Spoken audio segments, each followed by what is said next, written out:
Tulsa King, Season 3 Episode 1 Recap. Continues where we left off. Dwight ends up in jail after being kidnapped in the middle of the night. Although Margaret is still at the ranch and appears to be doing well, Dwight is mostly concerned about Special Agent Musso, the new adversary. The fact that Dwight killed their informant, Ripple, does not sit well with Musso. You see, he had spent 2 years in the field obtaining intelligence, and now that he is dead, all of that is no longer relevant.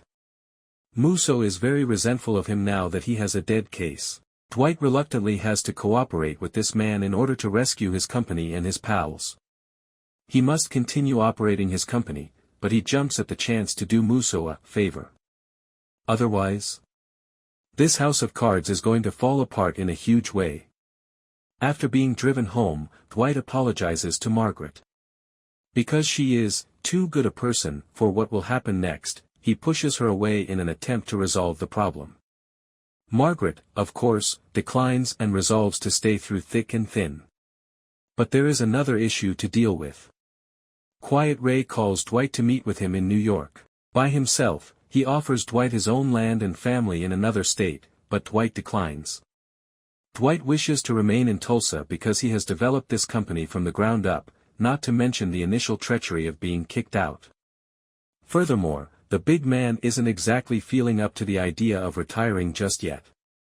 However, Ray is not to be taken lightly, and he is not overly pleased that his offer was turned down. Ray desires that Dwight have a piece of the action with his real family. Tension lingers in the air after the meeting, so it doesn't end well. The different businesses are bustling back in Tulsa. Although Mitch's charisma isn't fully working, the car dealership is doing alright. It's funny to watch him mess up even the simplest sale since he doesn't know how to impress the customers the way Donnie does. However, Mitch's heart isn't in it, which is his problem. Despite his dissatisfaction with his job at the dealership, an opportunity presents itself. One of Mitch's former lovers, Cleo, visits Tulsa for a brief reunion and brings a bottle of alcohol.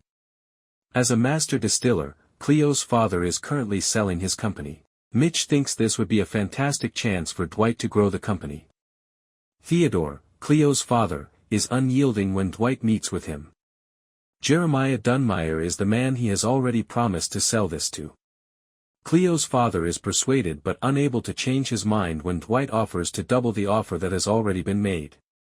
There seems to be a deeper and more sinister element at play here, as his fate is tied to this transaction.